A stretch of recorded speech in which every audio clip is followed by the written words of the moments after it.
So I farm so hard, the employees wanna find me, and then wanna hire me. What's 100K to a guy like me? Could you please remind me? Farm so hard, this ain't easy. Working late nights, you best believe me. My grades can only go A's. Never wanna see another B unless I'm Jay-Z. What's good, fam? It's your host, Jim Pruitt, aka PharmD and the ED, and I'm bringing you another episode of the Pharm So Hard Podcast. Today, I have another super special episode for you guys today, and it's going to be something unique and special, and it's something that my residents will tell you I've been pimping them on for years now. And I think it's something that we really want to talk about. And today's episode is going to be Rockin' the Rock. It's going to be the reversal of neuromuscular blockers for Neuro Exam with Sara J. And this is going to be my special guest. And go ahead and introduce yourself for the audience and tell us a little bit more about you. Let's get paid, Jimmy. It's awesome to be here. Thanks for having me. Well, I'm a clinical pharmacist at Grant Medical Center in Columbus, Ohio. Folks may not have heard of us, but what you really got to know about Grant is we're a busy place and we really know trauma and surgery. We're a big level 1 trauma center, roughly 7,000 trauma evals a year. About 5,000 of those are alerts, 60 to 80K ED visits a year usually, and over 20,000 surgeries a year. So as a 640 bed community teaching hospital, we keep pretty busy. Our motto is we're not just good, we're Grant, because it's a high acuity, high complexity, often resource constrained type of place, but we really work as a team there to get it done. And at Grant, our pharmacy department is kind of unique in that we have an integrated clinical practice model. So a clinical pharmacist at Grant doesn't come in day out covering the same service. We have clinical teams, and every pharmacist kind of rotates to maybe 3 clinical teams. Every pharmacist rotates through the central pharmacy as well. So my current mix is about 75% peri-op, 25% ED. And I'm kind of like the closer on the ED team, I'd say. I'm not running the show. I got some tremendous junior colleagues who are doing a great job of that I'm happy to support and mentor, but I'm the one on the team who's probably been doing it the longest. I've been there since our inception with pharmacy services in our ED, which was back in about 2011, 2012. And I pretty much exclusively worked the evening shift in the ED there. So 1 out of every 4 weeks, I'm down there 2 to 11 p.m. running around the ED. And I also cover the whole house worth of emergencies response. So when stuff really starts hitting the fan, I'm probably somebody you want to see showing up. Perfect. Because again, you mentioned something. I don't want to shy away from the fact that you said part OR, part ED. Like, what does that look like? Yeah. So it was a total accident getting involved with the OR. I mean, I always knew I wanted to work in an ED. When I was growing up, my parents were an ED nurse and a medic, and I think the ED is in my blood. I just always knew that's where I wanted to be. And so pharmacy was my means to that end. But something else I did during my residency, which was at Grant, excuse me, was I decided to hang out with anesthesia for a month, do a rotation in the OR. I thought that would be interesting. And the OR never really let me go after that. And so I basically tried to bring an ED and critical care pharmacy type of mindset and skill set to the perioperative realm. And, fast forward, that was probably 10 years ago. Now we have 3 clinical OR pharmacist positions where we didn't have any. Our ED services continue to expand concurrently. We have 24-hour clinical coverage at our ED. We're fortunate that we've gotten to that point. We also have a PGY2 emergency medicine pharmacy program that's in its 6th year. So it's a wild place. I'd say that the OR is it's hard to explain. I feel like the ED is hard to explain though. When people ask us like, so what do you do in the ED? So what do you do in the OR? It's kind of like, I don't know. I'm up there. I'm getting all the antibiotics optimized. And then it's like, all right, the guy getting a TAVR procedure at OR6 is coding. We need to get in there and help with the resuscitation, try to salvage the procedure so that we can get this guy back. And, now he's getting an Impella or a balloon pump. And then, okay, maybe that level 1 trauma from downstairs is coming up for an emergent XLAP. And I'm helping with TEG guided resuscitation, staying on top of calcium, things like that. Maybe we got a stat cranie over in 17. They need hypertonics. Just everywhere you look, there's, something happening. I'm getting calls, left, right, and center from docs, from nurses, just all kinds of interesting problems to solve and people to help. So It honestly, that's a key message I want to send to your listeners is, if you don't know what's going on in your OR, if you aren't providing the same level of clinical pharmacy services to your OR as you offer your ED, then it's really time to get up there and farm so hard, because it may look different. We might need to adapt ourselves and our way of thinking and our way of making interventions. But at the end of the day, I would say that my roles as an OR pharmacist and an ER pharmacist and the value that I bring to the team, to those patients, to our providers, it's really the same. So if anyone's looking to get started with clinical pharmacy services in the OR, ACCP has a good opinion paper on this topic, and my team's got a lot of resources we're happy to share. But overall, our clinical practice model is everybody kind of has, 2, maybe 3 clinical teams. Maybe somebody does, they rotate on critical care, ED, and trauma. For me, it's, OR, ED, I kind of back up critical care.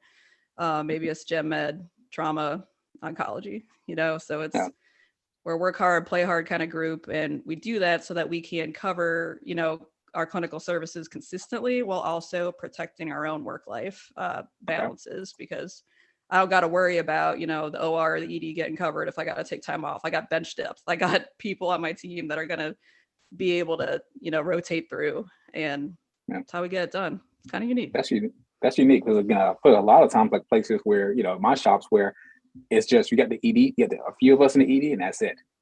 You got people who may do the OR and they have their own group, but I think we're getting to a point now where a lot of incorporate some backups and some workflows to help out with that, because it's getting bad. It's like, if I'm not there or my teammates can't cover a shift, like the shift's just not covered, or I can't take off. So it's one of those things. Or trust me, nobody wants to be that pharmacist that isn't Jimmy Pruitt. Like, it pays to have a solid team. Yeah, it's great here. And I just want to make sure, go ahead and shout out your resident. I know that if they're probably listening, that'd be something they'd want to hear out as well. All right. So currently we got Steve Olson. He's holding it down in our PGY2 program this year. He's our 6'1". So solid work so far, Steve. And it's been a wild ride with, developing the services and developing the residency alongside of it. But we're really proud of it. I think we're able to give our residents just this really high acuity, high complexity ER experience while also offering a host of other, services and perspectives. Like Steve, for example, has spent time with the OR. He's gotten extra time at our poison center that we have a great relationship with. You can go to, do neurocritical care at our sister hospital. You can spend time with, our open heart surgery population, or, just whatever you want to do between Grant and our system, Ohio Health, which is 12 hospitals deep now. There's, we can give you all these great elective experiences, but we're gonna train you up really well to be very strong, independent, hands-on in the emergency department first and foremost. We're a very well integrated place. Like, we've had one of the largest run-in PGY2 pharmacy residency programs in the country. I think we're like the 3rd or 4th longest running one. We've had clinical pharmacists rounding on the floors at Grant since the 1960s. We're really into practicing at the top of our license. We're very hands-on, but we also don't take ourselves too seriously either. We're not an academic medical center. We're a community teaching hospital. And that's kind of where like the work hard, play hard mentality comes in. We're here also to value you as a person and support you as a person, not just as a clinician. Absolutely. That's great. Again, I think it's something that people need to hear out there as we're getting ready to start all of this very expensive and challenging journey of the residency application process. So I just want to make sure we have that out there, so when people hear this, they can know what's going on at Grant and making sure they check you guys out. So let's transition now a little bit to the topic of discussion today. Can you give us a little background on just the use of neuromuscular blockers for RSI, just the general overtone and a few of the agents that you see used commonly? Yeah, you bet. So rapid sequence intubation is the bread and butter for us in the ED. It's going to be the rapid sequential administration of a rapid acting sedative, paralytic, to facilitate endotracheal intubation, usually in an emergency situation, although you will see RSI done in anesthesia settings. It's the gold standard for emergency airway management because it's the way to secure an airway in an emergency situation as safely and successfully as possible. And neuromuscular blockers are an essential component to RSI because they're really there to improve intubating conditions in a expeditious manner. Without paralytics, our trauma to the airway, our peri-intubation complications go through the roof. So the clinical outcome that we as pharmacists should recognize that our drugs are targeting is first pass success with RSI. Every subsequent attempts to get that endotracheal tube through the cords results in more adverse events, increased mortality in the peri-intubation and post-intubation period. So maximizing our doses and agent selection of neuromuscular blockers and RSI is a really important role for us. When it comes to the drugs we use, there's really only 2 neuromuscular blockers that have the pharmacokinetics necessary to have utility in RSI. We got succinylcholine, which is our depolarizing neuromuscular blocker, and we got rocuronium, which is a non-depolarizing neuromuscular blocker of the aminosteroid class. And succinylcholine was our historic, kind of workhorse preferred agent. But recently, I feel like we've all kind of noticed a shift, and I think we have some data now to back this up, that in the emergency department, the adverse event risks and the numerous potential contraindications to succinylcholine can just kind of create care complexity and increase cognitive load. And we don't know anything about a patient when they come in through the door crashing. I think our ED providers are kind of getting more comfortable using rocuronium as a kind of a first line in the emergency department. Not everywhere, but I think that's kind of the global practice shift summed up. And rocuronium, by comparison, has a much longer duration of action is what we need to recognize. And we'll get into some of that, more later based on its mechanism. But there's also a lot that I think we know about rocuronium in the emergency department that we may need to challenge our understanding about. So if we optimize our dose, which really needs to be, 1.2 mg per kg, we can get comparable intubating conditions and success rates with rocuronium as succinylcholine. It does take a little bit longer to work probably, and it takes a lot longer to wear off. Yeah, that's the big thing. I think people, I remember I walked around in my ED earlier and I asked a few of my doctors, I said, how long does rocuronium work? Like looked at me and said, oh, like 30, 45 minutes. I'm like, any dose? Like, yeah. I said, okay. They're like, wait. Does it last longer? I said, oh, you have to wait for that. We need to see a little bit more about that, but we won't give that away just yet. We'll wait till we get to a few of the studies. And we mentioned it before, the kind of the rationale as to why you would give a neuromuscular blocker. Can you talk about why? Again, you get to see on both sides. Why would we actually give a reversal agent to a neuromuscular blocker, particularly these vecuronium and rocuronium? Sure. So reversing neuromuscular blockade is kind of a new concept to us in the ED, I would say. But we have to recognize that this is a routine thing in the surgery realm. So in surgery, there's a lot of good reasons to paralyze patients. Actually, there's a lot of benefits to certain anesthetic plans and a lot of benefits to certain types of surgeries to do it under, moderate to deep paralysis or neuromuscular blockade. However, we know that if our patients have residual neuromuscular blockade after we extubate them after surgery, there's a lot of bad things that could happen. There's a lot of adverse events, a lot of increased morbidities and mortalities related to residual neuromuscular blockade after surgery. So generally what happens is, if you have, say, you're getting a lap chole, we need to deeply paralyze you during the procedure. Anesthesia will put you to sleep, will paralyze you for the procedure. But the procedure is going to be done way faster than that paralysis is going to wear off. And so we need to assess the depth of neuromuscular blockade and reverse that to a residual depth that is so light that we can safely extubate you and protect you from postoperative pulmonary complications and other adverse events. So in surgery, we'll generally, we should be doing this ideally through quantitative, if that's not available, qualitative neuromuscular blockade, meaning peripheral nerve stimulators, train of 4, and reversing with either Sigamadex or with neostigmine are 2 available neuromuscular blockade reversal modalities. Which one you pick in the surgery realm is based on a lot of different factors, not the least of which is how deeply the neuromuscular blockade is at the time of reversal. but also patient-specific factors and kind of your institutional probably preference and economic considerations certainly as well. When it comes to application of neuromuscular blockade reversal to the emergency department, this is something that I think is becoming increasingly explored, as well as in the critical care areas. There's a lot of theoretical situations where I think that we could apply the surgical literature to our critical care emergency department populations. For example, in the unit, oftentimes patients are exposed to neuromuscular blockers repeatedly, potentially a continuous infusion, hopefully not too often, but it happens. And then eventually we have to extubate these folks, right? So how often are we really assessing the depth of neuromuscular blockade robustly before we extubate patients in the unit? How often could we maybe be avoiding adverse events in our critical care populations with neuromuscular blockade reversal? We know it makes a big difference in the postoperative population. There's even case reports, for example, that 2 days after shutting off a rocuronium infusion, people are still completely paralyzed. And then we give them Sagamedex and all of a sudden they're like, yeah, please extubate me. I've been sitting here consciously paralyzed for 2 days.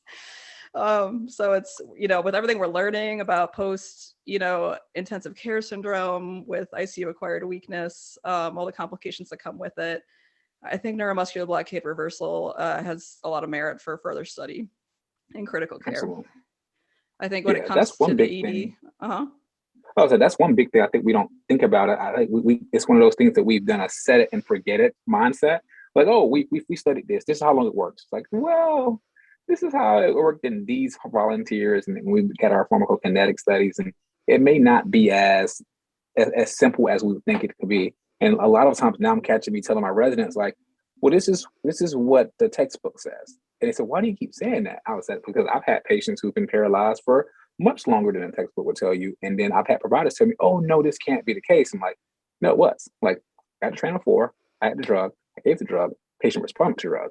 So it's like, this can happen, but it's not the textbook thing to look at. So I think that's one thing we have to look at is like, we know that there's many reasons why we probably, more so now, we may look at some 5 years and say, we reverse everyone now. So we may be doing it a lot more in the future, but I don't want to delay this phenomenal paper you wrote. And I remember I was reading through it and it was like, people don't understand how, like, the paper itself is good, but then you have some gems in the back that people don't probably, you got to look at as well. And some of those tables and charts back there. But I'll make sure people go out and look. And of course, guys, this will be attached to our show notes in the episode website. But can you go ahead and give us kind of a overview? Again, the title is going to be Sagamedex to facilitate neurological assessment in severely brain injured patients, a retrospective analysis and practical guidance by primary author Sara right here. You know what I'm saying? I wish I had a paper that was this is important with my name as first author. So I want to jump into it and kind of transition to that. Can you give us some, like, a lot of times when we do research, it's not because we're just particularly curious, right? So a lot of times we have some type of motivation to do so based off either some things we've seen or some questions we've got from people. Can you give us some background on the motivation to actually conduct research on this topic at your institution? Yeah, you bet. So, having this unique mix of peri-op and ED, my areas of focus for my practice and research tend to be where those areas intersect. So ask me anything about ketamine. You can't shut me up about pain management. Let's talk about TXA or factor products for days. And then here we are with neuromuscular blockade and reversal. So, it's always been an area of interest for me. And then, what I think started happening was, we had neurosurgical residents at the time that, it kind of caught the ED by surprise when they started asking for this. So, a patient comes in, maybe polytrauma, maybe head trauma, and we intubate them with etomidate and rock. We send them to CT scan. There's, a big head injury, head bleed, whatever that we got to assess. Neurosurge comes down and they're like, well, we need to assess the patient. I want Sagamedex. And everyone's like, oh gosh, like, what's that? What do I need to know about it? I hear that's expensive. I hear that people die of anaphylaxis or something. There's just, all this kind of like bits of knowledge that I think people who don't practice in surgery and anesthesia may have heard about it, but no one's really studied or, kind of prepared us, given us a framework for how to approach these situations. And, it was making a lot of our ED providers uncomfortable. I don't think all the pharmacists, who aren't also OR pharmacists like me, had, a tremendous degree of comfort or really knew the best way to approach these situations. And I was like, you know what, we just need to look at like an ounce of data here, like let's just look at what happened to the patients that, we've done this for, and then maybe we can kind of develop a protocol and a rational approach to something, because this hasn't been studied robustly, and our study does not change that. This is, a humble little case series at the end of the day. But I'm glad it's getting so much engagement, because I do think this is a topic that warrants greater understanding by ED and critical care providers. And certainly I hope this triggers further research into this area. Absolutely. So one of the things that, as we look at this, you got to give a little background here. You mentioned a few things like it's a case series, but can you give a little bit more, like a little glimpse of like the methodological components of this? Like, you're shopping a little bit, primary assessment, secondary, and like the population included, because I think those are the people want to know, can I use this? What was done, and can I use this? Yeah, absolutely. So we decided to keep it relatively focused and just look at 1 year's worth of patients who received Sagamedex for the purpose of facilitating a neuro assessment by our neurosurgical service, excluding anybody who got this as in usual perioperative care, excluding any other indications. So retrospective case series, we did pursue a cohort analysis in the sense that we compared patients before and after Sagamedex administration in regards to their GCS and their hemodynamic parameters. But this was not a cohort study in the sense that we didn't have any comparator arm of any kind. So this is really just looking at all patients who met this criteria and just descriptively, examining what happened to them, what impact did Sagamedex have on the neurosurgeon's treatment plan was kind of our kind of qualitative primary outcome. And then we also did do some qualitative analyses secondarily, looking at specifically at GCS, heart rate, and MAP changes before and after Sagamedex administration. We also just did a full case series, in terms of describing these patients, demographic details, their hospital course. And then lastly, I wanted to kind of explore the potential dose response relationship of Sagamedex on these different parameters. So can I predict how much of the GCS changed or how much of the MAP changed as a result of, increasing the Sagamedex dose? So that was just a very limited statistical analysis. Honestly, like we did statistical analyses in the study, but with an N of 12, they're not particularly meaningful. I think the best interpretation of this study is, descriptive in nature. And so we tried to focus the representation of the data with our figures. I think is probably the best way to go. I have the case series, in the first table, but really looking at those box and whiskers plots for how the GCS and the heart rate and the MAP changed more in a descriptive kind of qualitative manner, I think is probably the best way to evaluate our data. Perfect. So that's kind of a good bit of the background, and I love it when I'm able to talk to the actual author of this and say, hey, this is nice. Again, I appreciate the look of it, but just realize this is something that's limited. I wish I could do more. This is just 1 year of this, but it's something that we found that's pretty intriguing, because I think a lot of us probably haven't reversed, rocuronium 12 times.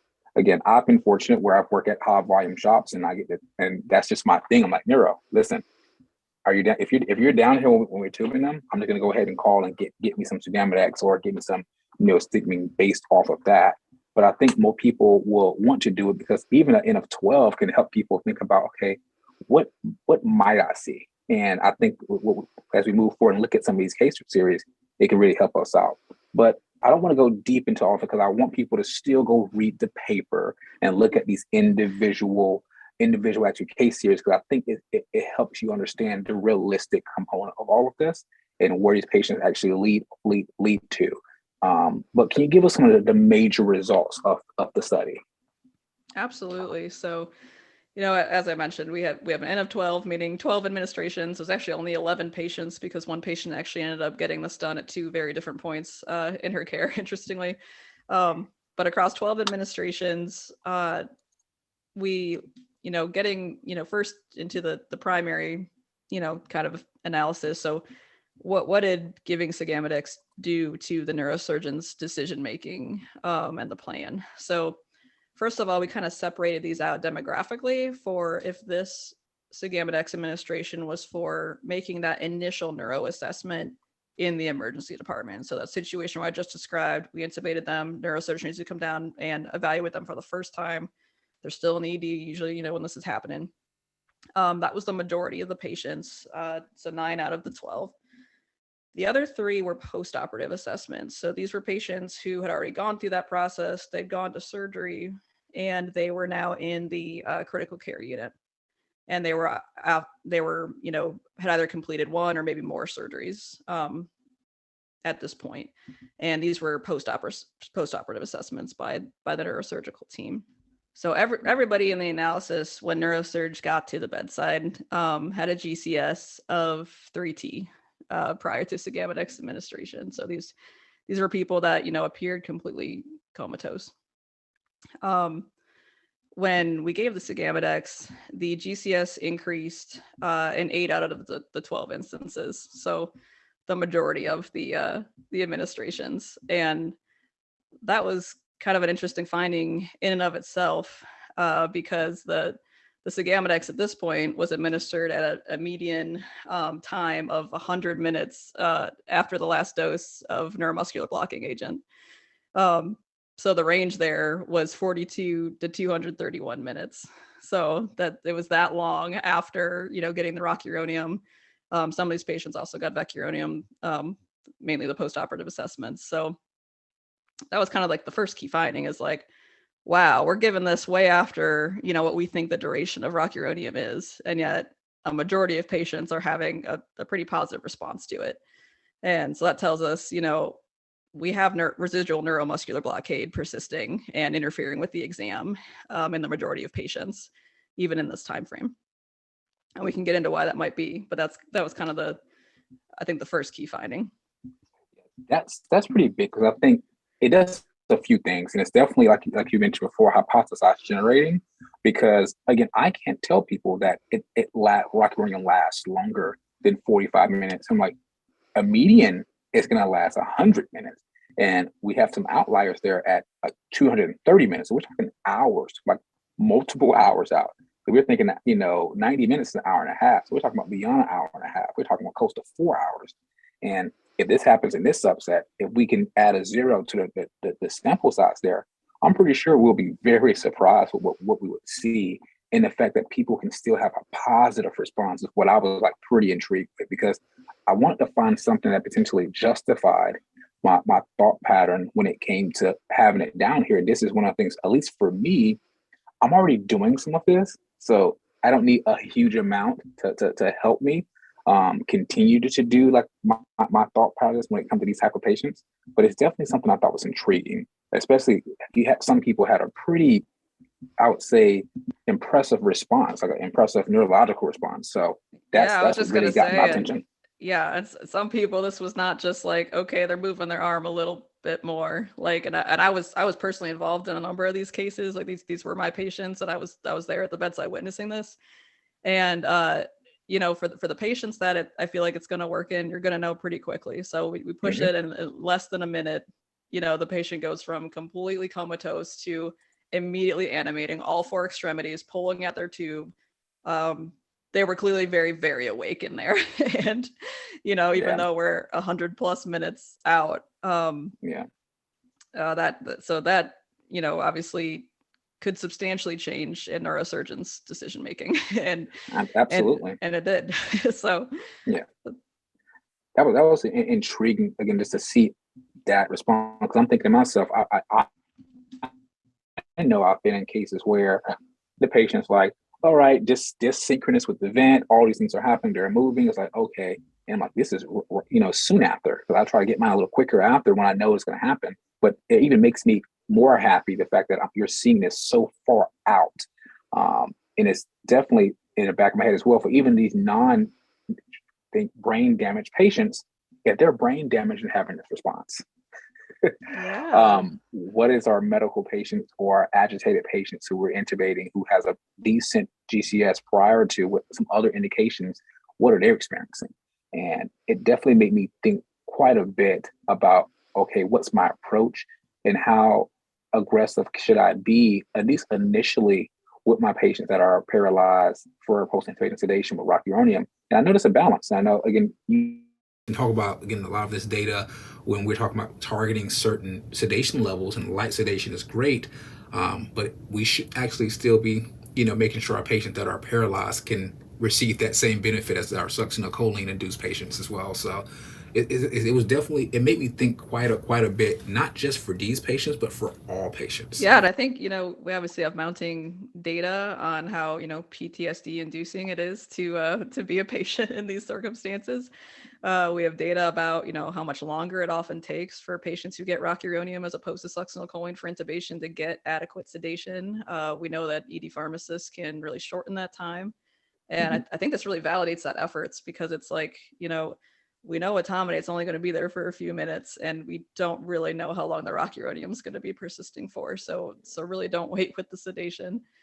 But yeah, I mean, this, to finish out the primary kind of analysis there. So at the end of the day, between these, Cigamedex administrations, every one of them was deemed beneficial to neurosurgeon decision-making. Now, granted, this was in the estimation of a resident neurosurgeon who was involved with the cases.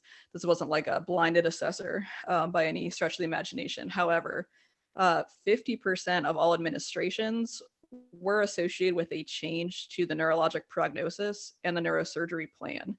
So half of the patients would not have gone to surgery or would not have gotten, invasive ICP monitoring or whatever they decided to do based on their original exam. And Cigamedex changed that plan with alarming frequency.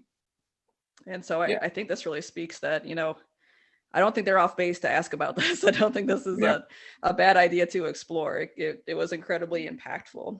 And even in the patients for which the plan did not change, having that increased certainty, my colleague who's on the paper, he's Dr. Pandya, he was, I think, in his 4th, 5th year of neurosurgical residency when he did this study with us. And, he just really spoke to, and he does this in the discussion section, just how vital that is. Like when you're the one that has to go to that family, and deliver this devastating prognosis, and that there's really nothing that, we can do. You want to know that with certainty, that that's the accurate assessment. And, reversing neuromuscular blockade is just one part of that, obviously. But I think with Cigamedex, this could be a very important tool, even if it doesn't change the plan. Yeah, and one of the things I wanted to look at as well is something that I think may shock people who are not necessarily used to using Cigamedex or neostigmine. It's kind of the hemodynamics. You mentioned quite a bit of this in the paper. We didn't get the exact response that I thought was going to happen within there as far as like which hemodynamic was changed. But can you kind of talk about a little bit more about what you guys found with your data set? Yeah, so that was kind of, the first question is, what's this worth? What's the utility? But the second question, that I wanted to try to, assess with this paper is how safe is it? What do we need to be worried about with it? And, we had a pretty, profound GCS response among some patients and a GCS response of some amount in the majority of patients. But what was the risk? And specifically with Cigamedex, I think, we just try to hone in on, the biggest risks that we're worried about. So, all of these patients are either, TBIs or spontaneous ICH. And so, we know that Cigamedex can cause dose and rate related hypotension, bradycardia, also though tachycardia. And rarely there have been case reports of just complete cardiopulmonary arrest, or cardiovascular collapse rather, with Cigamedex. And they've been rare, but they have been probably more prevalent in patients who are critically ill and in patients who, would be predisposed to hemodynamic instability. So we have a worst case scenario to watch out for. And then we also have just, what's the garden variety TBI patient going to see in terms of hemodynamic response? Because we know that, maintaining blood pressure is important to maintaining cerebral perfusion pressure during times of, acute brain swelling. It's, this isn't a population where I really want to tank their pressure precipitously. So, that's why we really honed in on on heart rate, and on MAP. So looking at that, so the vast majority of patients, so 9 out of, these administrations, 82%, their MAP went down somewhat to some degree. And 55% of all patients, their heart rate decreased to some degree. New or worsening bradycardia or hypotension, which we defined as, a heart rate less than 60 or a MAP less than 65. That occurred, one or more of those occurred in 27% of administrations. And we did have several patients who, they started probably above their age-specific MAP goals, for the particular, disease state of TBI, and then ended up below them after Sagamodex administration. So it happens. So we assessed, to what degree. And so when we, kind of pursued this in a quantitative manner, the median change in MAP was a decrease of 8 millimeters of mercury, with a 95% confidence interval of going down by 25, or maybe even potentially up by 3. So, and there was, again, a very wide range there. Like I had one patient whose MAP went down by like 43. So there is a potential there. Now, these assessments were not controlled and they were not standardized. So, that's a huge limitation, is these were not, I basically just looked at the first set of hemodynamic parameters before Sagamodex was given and the first set available in the chart after Sagamodex was given, as long as those occurred within 2 hours of administration. If there was nothing in the chart until more than 2 hours after Sagamodex, I excluded them from the quantitative analysis. So, I this should not be interpreted as, if I were to give everybody Sagamodex and then exactly, 1 minute later, 5 minutes later, 10 minutes later, do these assessments, that's the study that needs to be done still. But just looking at what was available in the chart, just looking at right before to right after, it was clear that, there is a hemodynamic effect that is risked with this tool, and that needs to be considered.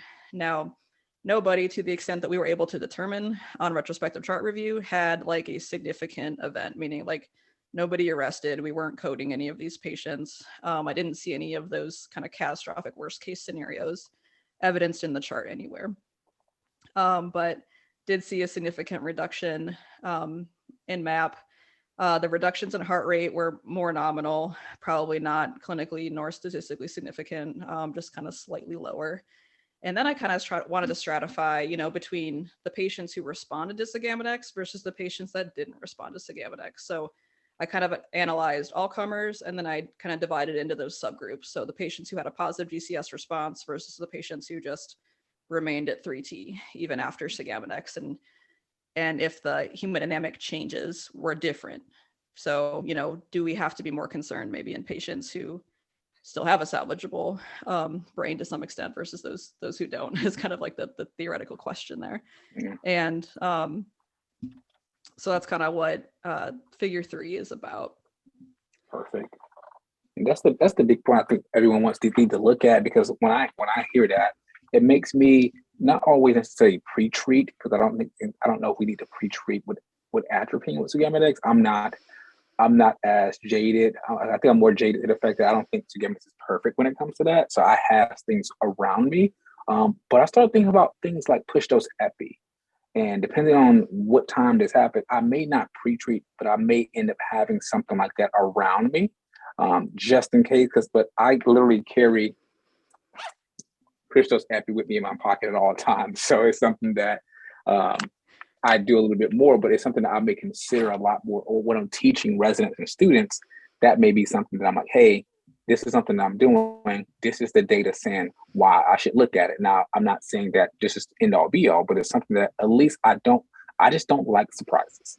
That's my thing. I don't want any surprise. And if that's the case, I want to make sure that I at least have something around me to kind of help me from that standpoint. So at least from a safety standpoint, that's what I want to look at. And again, it's a lot. And I think you mentioned quite a bit of it before about the limitations. So I won't necessarily go deep into that. You kind of kind of mention that throughout. But what I do want to get is kind of your overall big takeaways that people should take from this, and how would you like people to utilize this information? Sure. So I think, just going on like what you were just talking about, like, I think that when it comes to the safety side, we need to be prepared for this. We need to be prepared for probably a few different things. And so I think it pays to, thoroughly assess that prior to considering this. Like, for example, I remember once, I got called up to the unit and neurosurge wanted to give it post-operatively to a patient who just wasn't waking up quite the way they wanted to after an intracranial procedure. And I look at the patient and she's very advanced age. She still has dexmedetomidine running at like 0.8 and her heart rate is like 55. And I'm like, okay, so let's back up a minute here. So I think what we really tried to do was, generate a framework and some advice for, how to approach these situations. And we kind of systematically laid that out in table 3. So first question being, what is this, going to benefit the patient? And second global question being, what are the risks to this particular patient? And then how can we make this most safe and successful? So when it comes to the safety side, to your point, I absolutely recommend, optimizing hemodynamic status first to the extent that is appropriate for your patient, but also being ready for, I totally have a push dose epi with me. I have atropine with me. I have, I have my whole box there ready in case, whatever happens. But if they have a very tenuous hemodynamic status to begin with, I do think the risk benefit changes, especially, if it's a TBI patient, and it's different. It's very different, a very different risk benefit than how we're using it in surgery. So I think key takeaways, first of all, rocuronium lasts a lot longer than you think it does. It's just because they were intubated in the field with rocuronium and that was an hour ago doesn't mean it's long gone and not interfering with your present exam. Just because it's an hour plus, after, by the time neurosurge comes down, they've already been through CT. It's not gone. And we can get into why that is if we really want to go down the rabbit hole. But that's kind of the first key takeaway is the duration of neuromuscular blockade is substantially longer than you give it credit for. And there was evidence in our, small limited data set, but very clear evidence that it was, beneficial to the decision-making for these patients. It changed the course for these patients. Now, unfortunately, this was a very high-risk group. These were catastrophic, head injured patients, and, the majority of them expired. But there was, evidence there that, there is a benefit to the strategy that should be explored further and considered. I just think about it as like, again, we have to kind of take everything as a whole. We look at these papers and say, okay, it can be beneficial, definitely. It's something that our team really thinks can be beneficial. And I think what it does for me is provide a certain level of certainty. And on one end of the spectrum, and for me, from a safety standpoint, it provides me a level of uncertainty as far as, this is fine. The paper said it doesn't cause much of a hemodynamic issue. So it gives me certainty for my neurosurgery colleagues providing their diagnosis and their prognosis. And it provides uncertainty for me when it comes to just kind of relaxing, put my guard down and not communicate with the team. Hey, this is what I'm giving. This is what I can expect to happen from a neurological standpoint, but this is what I can also expect to happen from a hemodynamic standpoint. Those are the big things to get away from this. And also, I wanted to see if you had an idea of, the big thing that comes around with this with the cost is the dosing. There's a lot of dosing recommendations out there. I want to see like your input on that. Yeah, so we spent a lot of time on this. So this paper was a very collaborative effort. It had pharmacy, it had neurosurgery, and it had anesthesiologists on this paper, all really like kind of putting our diverse perspectives and heads together, really reviewing the literature and trying to figure out the best way to approach these situations. So when it comes to the dose, and we have an exhaustive, really boring discussion in defense of this. But the moral of the story is you really don't need to give a lot of Sagamodex in these situations in our assessment. When you think about the unique risk benefit for this population, you're unlikely to gain additional benefit above a dose of probably 200. And you are probably risking more adverse events. And when you break that down, there's the manufacturer recommendations, their recommendations are for reversing moderate or deep neuromuscular blockade. And at this point, you're probably not working with that deep of neuromuscular blockade. You're probably working with more shallower levels. And shallower levels of neuromuscular blockade have been shown to be reversed with sugammadex at much lower than labeled doses. There are current guidelines where you can, look at and studies, using doses as low as 0.5, kind of in the 0.5 to 2 milligram per kilo range. So first of all, you probably don't really need to give more. The reason we give more in the perioperative realm is because we're extubating the patients and we don't want them to have residual neuromuscular blockade that's going to put them at risk for postoperative pulmonary complications and things like this. I can't give those benefits to a horrendously brain injured patient who's going to, remain intubated. So there's no need to go too high with the dose. Even though, there is controversy, I will say, in terms of which weight scalar we should use for the dosing, whether, we should be dosing sugammadex based on total body weights for our obese patients or more of an ideal or an adjustment of some kind. I think that the evidence does support that giving, rounding down at least, I think the best evidence is probably with a 40% adjustment if you're really getting into the weeds. But moral of the story is you don't really probably need to be shooting for a total body weight, 2+ milligram per kilo dose in this population. And if you look at the first patient in our case series, she's kind of like the quintessential example of this. She's a morbidly obese woman. And, we gave her, comparatively a very small dose of sugammadex. And, she was one of the ones that went from, totally comatose 3T to jumping off the bed just about. So, this is anecdotal, but, we integrated a comprehensive review of the literature from all, sectors of healthcare. And I think that lower dose is justified from a beneficial perspective. And I think that's also a way to just help limit adverse events. And then it's also about logistics and to some extent about economic considerations. So it comes in 200 or 500 milligram vials. So a 200 milligram vial is, it's ready to use. That's something that, I carry around in my box. It's something that potentially, depending on your institutional, comfort level and protocols that you decide on, that you could stock in an automated dispensing cabinet. It's a ready to use IV push medicine. Like you can get sugammadex in a patient as fast as you can get Haldol, in a patient. There's not really preparation involved as long as, you're prepared for it at your institution and you have it somewhere, not too far away. And it's undiluted. You can give it, the manufacturer says to give it over 10 seconds. And in anesthesia, I can tell you, they just, squirt it right in there. It's how the ER nurses are used to giving Haldol, basically. So I do think that giving it more slowly, I generally have them push it over kind of like a 30 to 60 seconds, in these types of settings, because these are not, garden variety optimized perioperative patients. They're, generally very critically ill at this point. And so I do recommend, it's probably prudent to give it a little bit slower, but you don't really have to give it super slow. You don't have to prepare it, really in any way. So using a 200 milligram dose, I think it's justified from an efficacy standpoint, from a safety standpoint, from a logistics standpoint, from a cost perspective. Each one of those is probably going to cost you about $150. So it's not nothing, but it's also not like, Kcentra. It's not Novo 7 by any stretch of the imagination.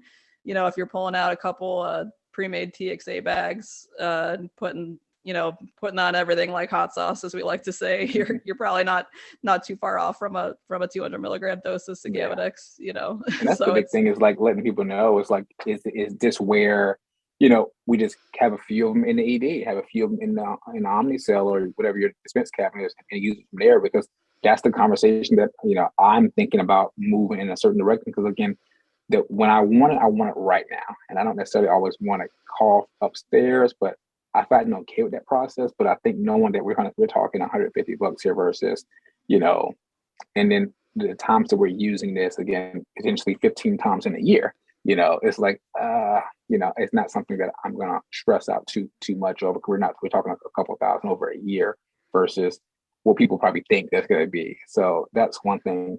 But I want to transition to my last question for you before we have any closing remarks.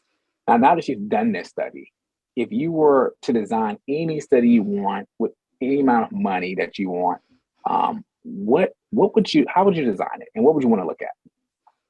Well, I appreciate that question because I've started on the path of assembling a research work group. I've sent out some calls, through the listserv, through, on Twitter, for people who want to collaborate on this. But I think there's really several worthy studies that I have, on my radar that I think we could pursue as, a research work group, or that, I certainly hope all kinds of other people, do as well. I think first of all, just kind of getting like some baseline survey data, quantifying this practice, in different parts of the world.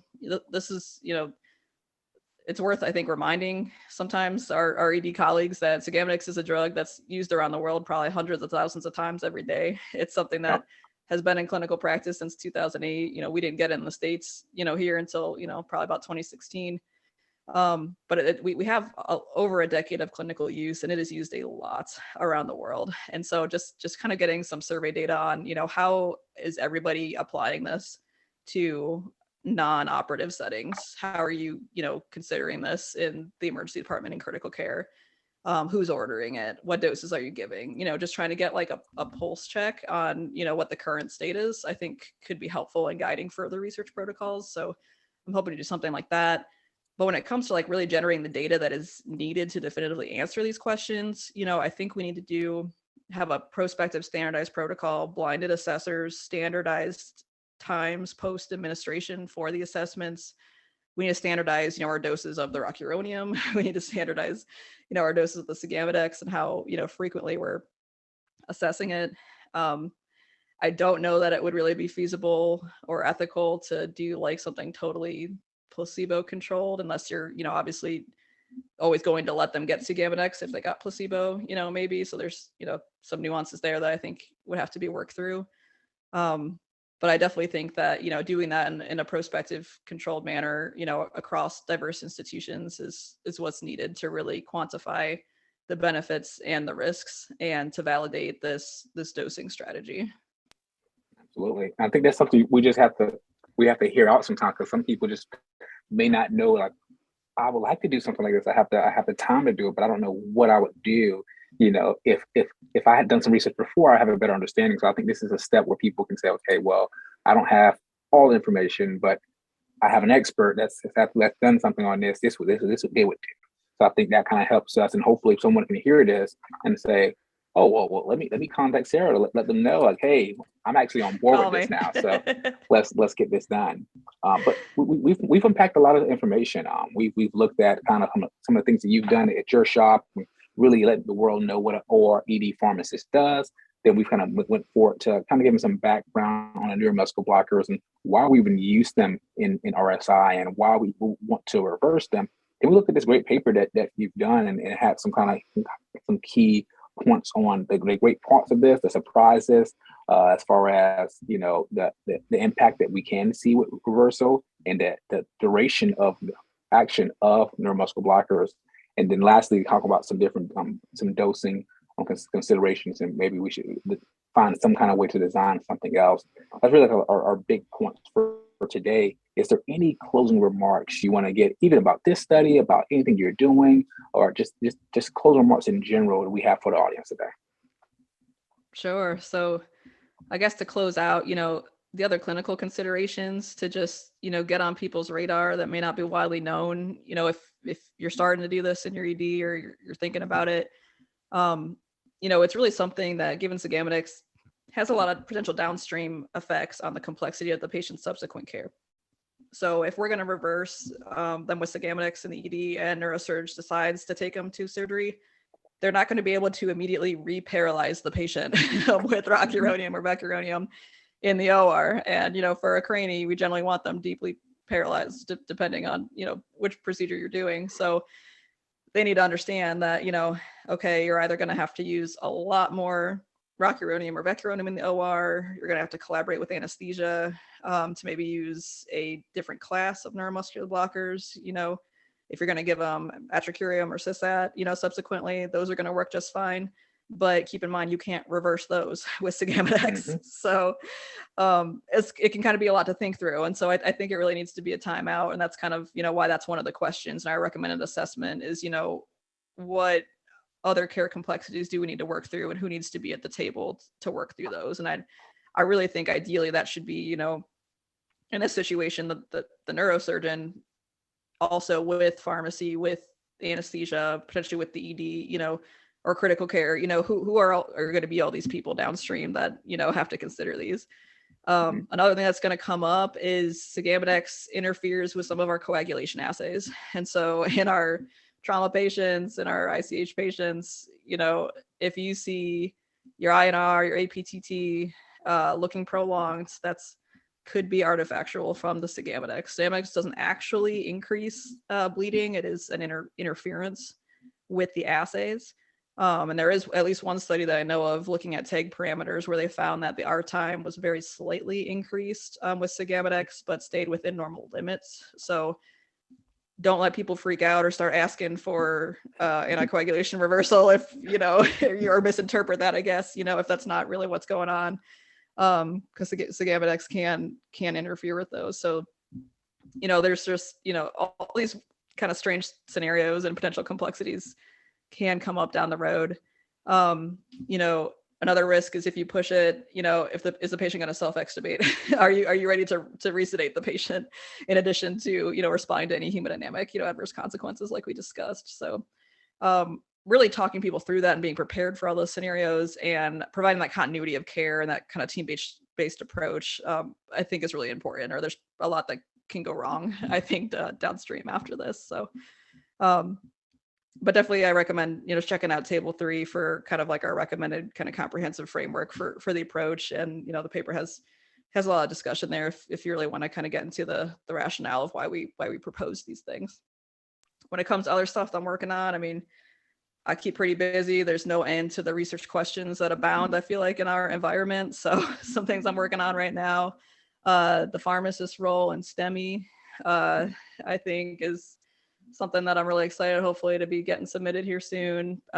Pharmacist role in perioperative emergencies is something else that I'm working with a great group on in that realm. Hoping to kind of just bring some nice kind of how-to guides and like reviews, to the world to kind of help folks familiarize themselves with these roles and how, maybe our roles maybe look a little different, but how they're no less important and what they should look like across these different areas.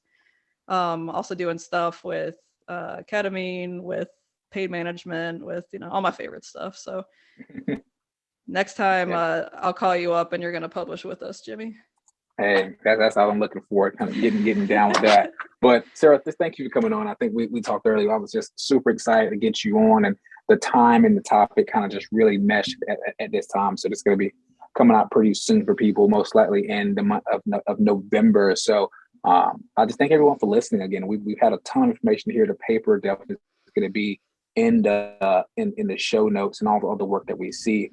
Twitter handles and all that good stuff is going to be out there, so you can reach out with us. But again, I like to remind you guys of the other work that we have going on. Of course, if you like the work that we do here, the information we're doing, you can definitely check us out on the PACU. Again, that's Pharmacy and Acute Care University. We have an entire culture change that's coming in the new year that I will keep you guys looking forward to. Around this time, we'll be recruiting for the challenge. It's going to be one of the first clinical skills competition virtually for pharmacists. And it doesn't matter if you're a student, a resident, an actively practicing person, we're going to be doing something to where we can help build this new curiosity for answering questions again. And it's going to get you guys prepared for this topic discussion, board prep, things of that nature. That's what we're going to be getting ready to do with this new thing called the challenge. So look out for that, and look up for more episodes. We've been powering out. This is year 3 for us, so we're super excited for all we've been doing and all the support we've been having. So lots of more stuff coming soon over the next few. Again, you guys are going to see a ton of stuff popping out over the next year. So super excited for that. Sara, thanks for coming on. And just want to close. We can close us out if you want. Thanks, Jeremy. Appreciate it. Awesome to be with you tonight. All right. Thank you, guys. And you know how I close every episode. You don't have to be a pharmacist, working at ED, but everything you do, make sure you Pharm So Hard. Closes it. Ozzy scratches his head. Whatever she's looking for, it isn't in there.